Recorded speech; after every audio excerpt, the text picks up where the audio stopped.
Hello viewers, कैसे हैं आप सब। दोस्तों, आपको हमारी कहानी पसंद है तो चैनल को सब्सक्राइब करें। हमारी आने वाली हर नई नोटिफिकेशन आपको मिलती रहे। गुण बड़े या रूप रंग। नीतू और विवेक के विवाह को 5 वर्ष हो गए। नीतू रंग से सांवली, बदन में भी थोड़ी भारी, वैसे नाक नक्श खिलता है। अपने रूप रंग को लेकर नीतू हमेशा हीन भावना से ग्रस्त रहती। उसके पापा ने उसके विवाह में अच्छा पैसा लगाया। विवेक नौकरी पेशा है और उसकी अच्छी तनख्वाह है। रूप रंग में भी विवेक आकर्षक व्यक्तित्व का है। विवेक का परिवार भी सही है। विवेक का परिवार नीतू को खूब स्वीकार कर लेता है, लेकिन नीतू अपने रूप रंग की हीन भावना से ग्रस्त के चलते परिवार में उपेक्षित व्यवहार करती है। विवेक उसको समझाता कि उसे उसके रूप रंग से कोई परेशानी नहीं है। वैसे भी जिंदगी तो गुणों से ही चलती है। उनके 2 बच्चे भी हो गए। नीतू अब उनमें और अधिक व्यस्त रहने लगी। अपने पर समय कम दे पाती। शरीर और अधिक फैल गया। नीतू को चिड़चिड़ी सी भी हो गई। मोबाइल के अधिक प्रयोग से उसकी मानसिकता पर भी फर्क पड़ने लगा। इंस्टाग्राम पर फिजूल रील्स को देख देख कर उसके मन में वहम पड़ जाता है। वह विवेक पर शक की निगाह रखने लगी। ऑफिस में वीडियो कॉल कर देती। विवेक को किसी लड़की से बात करते देख उसका माथा ठनक जाता। पूरे घर में कोहराम मचा देती। विवेक पर गलत इल्ज़ाम लगाती।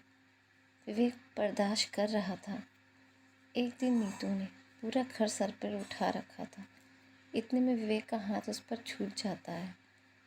फिर क्या, नीतू अपना बोरिया बिस्तर बांधकर अपने बच्चों को लेकर मायके आ धमकती है। उसके मम्मी पापा उसे बहुत समझाते हैं, बेटा गुस्सा तो थोड़ी देर का ही अच्छा होता है, कोई ऐसे अपना घर छोड़कर थोड़े ही आता है। पर नीतू को किसी की बात समझ में नहीं आती। धीरे धीरे 6 महीने बीत जाते हैं। बच्चे भी उखड़े से हो गए, लेकिन नीतू अपनी अहम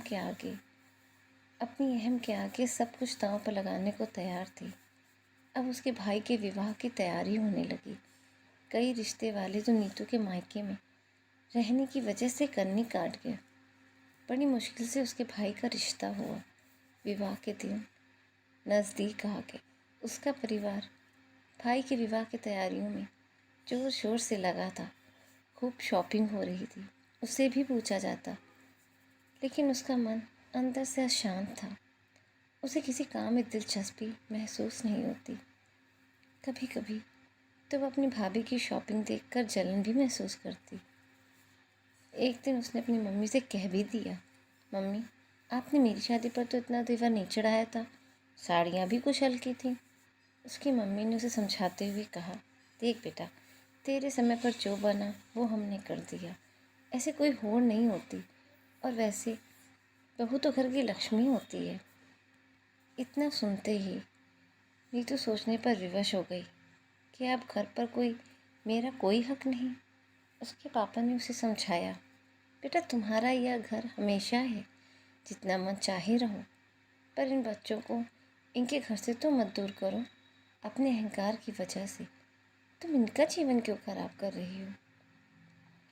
अब तो मानो नीतू पर घड़ों पानी गिर पड़ा। वह वास्तविकता की दुनिया में आई। वह सोचने पर मजबूर हो गई कि बहू के आने का उसके परिवार के लोग कितना इंतज़ार कर रहे हैं, तो शायद मेरे ससुराल वाले भी मेरा इंतज़ार करते होंगे। ऐसा तो कभी उसने सोचा ही नहीं था। अपने कमरे में जाकर नीतू रात भर तकिया भिगोती रही। बड़ी मुश्किल से उसने विवेक को फ़ोन लगाया। फ़ोन सुनते ही विवेक चहक कर बोला, नीतू अब घर आ जाओ, तुम्हारे बिना घर बिल्कुल सूना हो गया है। इतना सुनते ही नीतू की रुलाई फूट गई। सारे गिले शिकवे रो रो कर बयां करती है। सुबह होते ही विवेक गाड़ी लेकर नीतू और बच्चों को लेने आ गया। विवेक को देखकर उसके घर परिवार के लोग बहुत खुश हुए। नाश्ता कराकर व टीका कर उसके मायके वालों ने सबको विदा किया। नीतू खुशी खुशी अपने घर लौट गई। आज उसके मन में कोई मैल नहीं था, न ही अपने रूप रंग को लेकर कोई हीन भावना, न विवेक पर संदेह। उसे जीवन की वास्तविकता समझ में आ गई कि रूप रंग तो बाहरी आवरण है जो खास तौर पर रिश्ते कराने में काम आता है। रिश्तों में निभाव तो गुणों से ही होता है। नीतू के मायके वाले भी खुश, उनकी बेटी का घर टूटने से बच गया। और वैसे भी भैया के विवाह में नीतू अपने ससुराल वालों के संग इज्जत से आएगी तो उनका भी मान बढ़ेगा। ससुराल पहुँचते ही उसकी सास उसे एकदम गले से लगा लेती हैं। बच्चे भी अपने घर को देखकर एकदम खिल जाते हैं। पूरा घर खुशियों से भर जाता है। आज इस घर की खुशियाँ फिर से लौट आती हैं। सच बात है कि रिश्ते बड़ी समझदारी से निभाए जाते हैं। अगर बड़े लोग सही राय दें तो बहुत रिश्ते टूटने से बच जाएं। रिश्तों को निभाने के लिए प्रेम और विश्वास की बड़ी आवश्यकता होती है। दोस्तों, जिस घर में लोग सेतु बन जाएं तो शायद ही कोई रिश्ता टूटे। दोस्तों, कहानी आपको पसंद आए तो कहानी को लाइक और हमारे चैनल को सब्सक्राइब करना बिल्कुल ना भूलें और सुनते रहें we want story. Thank you.